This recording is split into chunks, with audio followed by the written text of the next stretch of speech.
can I go straight into Matthew from the Lib Dems, Mathew Hulbert? Thank you, Chair, and it's a great pleasure to be here at the Race Equality Centre. It's my first time here, but hopefully not my last. I agree that we should, without question, retain the Human Rights Act. Human rights are not just some abstract concept, which are important to other people in other countries. Whether we always recognise it or not, human rights, those enshrined into UK law by the HRA, are vital to our lives and how we live them in a free society.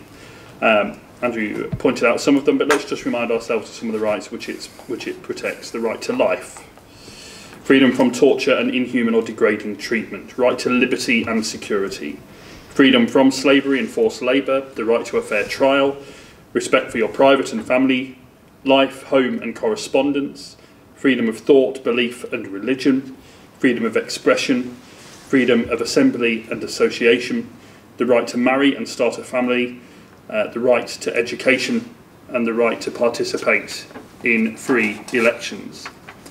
So I ask, or I would ask, those from the parties of the right if they were represented, but again, this question, I think I said this last year, but I'll say it again now, this question seems to have brought out their inner coward, and they're not here, but I would ask them if they weren't here, I hope not unreasonably, and those who would like to see a British Bill of Rights, which would include some, but not likely all of these, which they feel should be removed. I think the difficulty for those of us in favour, though, of the HRA, and indeed the European Convention, is a largely right-wing print media who misleadingly and disgracefully, almost without exception, portray human rights as a negative force in our society, which are only used by criminal elements to get less harsh sentences. The irony, of course, is that it is the Human Rights Act's protection of freedom of expression that enables our free press to report such utter bilge, though of course that doesn't mean that they should. I think on some fronts we have come forward with some liberties and some rights. You know, as a gay man, I certainly think that equality in terms of marriage for same-sex couples is a great step forward. But on other fronts there is a distinct and deliberate attempt to try and roll back on some human rights. And Andrew referenced some of them. I mean, maybe most topical of all is the Tory government's and Theresa May's pushing for what is referred to as the Snoopers Charter. To my mind, one of the most illiberal pieces of legislation ever thought through, or not thought through, ever proposed to the British Parliament.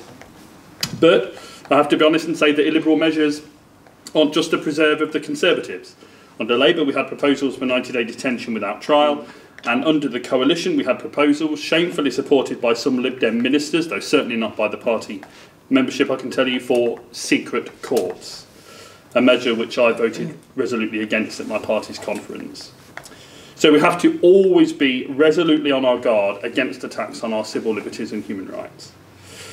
I think, to be fair to my party, we pretty much always tried to speak up and out for human rights.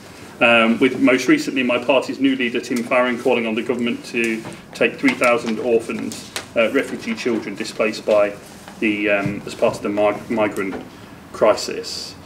I'll just mention one other element which I don't think is often talked about when we talk about human rights.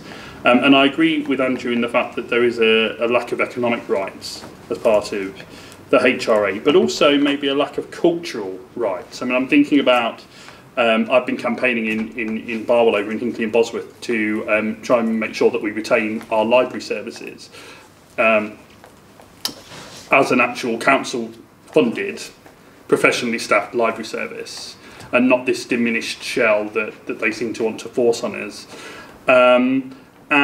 You know, I think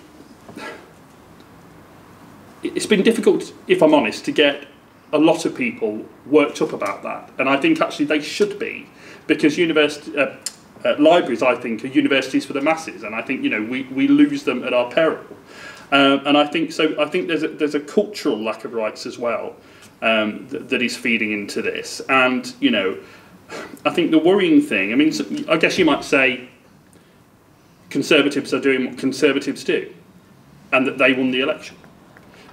perfectly true. They did win the election under our discredited electoral system. But the irony, as Andrew points out, in terms of what they're trying to do with trade unions, is that this is very much a minority government, elected by a minority of the people.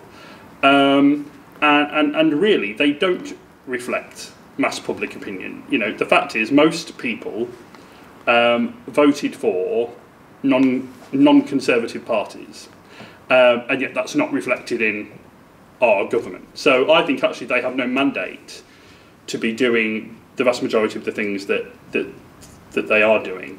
I think discussions like this are important, and you know, I said on Friday night at the first meeting of this festival this year how important this festival is, and I pay tribute to Ambrose for all his work in organising it. But I think, yes, we need to be very, very careful, because these rights can easily be diminished, and once they've gone, and it's very hard to bring them back. And you know, some people who may see the video of this later may think, well, it's not affecting me at the moment.